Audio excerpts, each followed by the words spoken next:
So yan, mag-unbox tayo ng pinurchase natin sa Shopee. Water heater.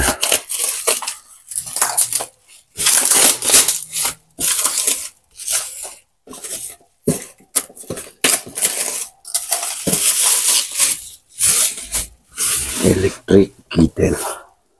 Aqua. So yung brand niya is Astron. Astron electric kettle. Ayan.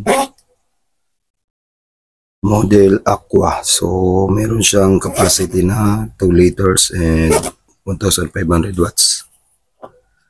Electric kettle name.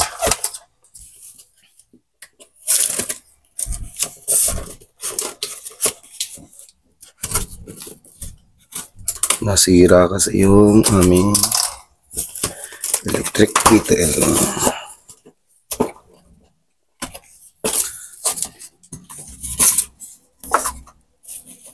So ito muna yung base nya, may kasamang easy plug. And ito user manual pala and warranty card. So ito, so yun lang. And ito yung pinaka kettle. So meron siyang maximum 1.8 liter.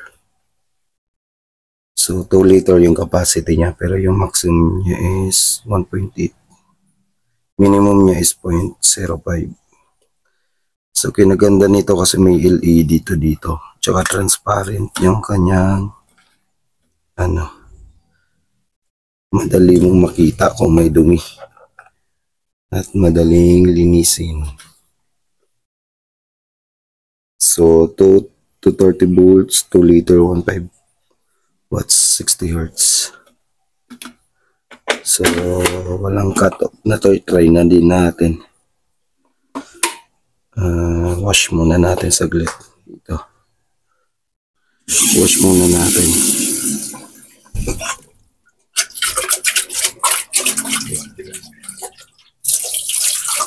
Sa pag-wash nito, kailangan malamig muna. Ito, para hindi mabasag.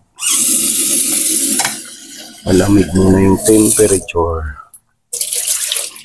Banlawan natin ng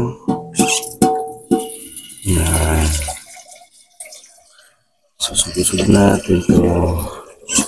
Banlawan muna natin. May chlorine yung una.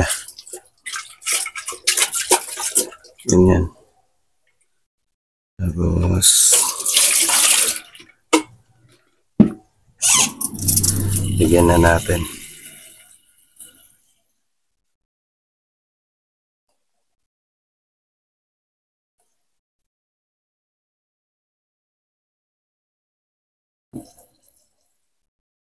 Mga 1.5 lang. And 1.5. Tapos lock natin.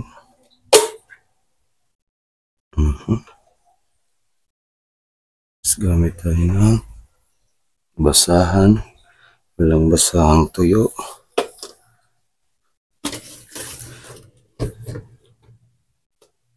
Punasan natin ito para sure. Walang kuryente. Lagay natin dyan. Tapos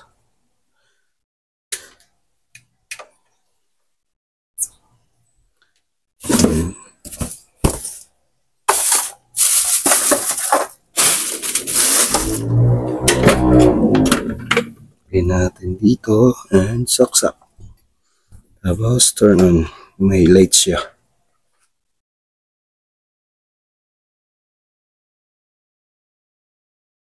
And off natin yung yan, kita naman. Ayan, may ilaw. So may ilaw siya na kulay blue. Yan. Ito katagalan matatanggal din to. Nakabasa-basahan niya. Ngayon medyo maano pa. Pag mainit mamaya matatanggal na to kasi lalambot yung kanyang sticker. So, ganyan siya. Maganda tignan kasi may ilaw.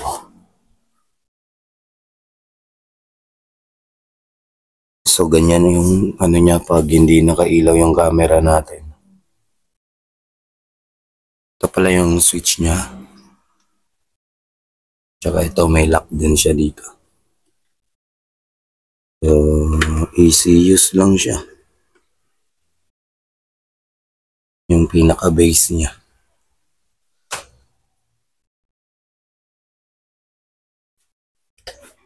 So, ayan, saglit lang siya. Kumulo agad na siya. Hindi ko lang na-videoan yung pagka-off niya. Pero inulit ko. So, ayan. Ganyan siya mag-boiling. So, sa magtatanong, safe naman kasi hindi naman siguro, sumasabog. Maliban na lang kung mainit na mainit siya, tapos babasain mo. Yan yung pinaka dyan. Kahit any glass, pag mainit na mainit, tapos biglang binasa mo ng malamig, yan, mababasag siya. Hindi naman sasabog totally. So, yan, nag-off na siya. So, highly recommended sa mga naghahanap ng electric kettle dyan.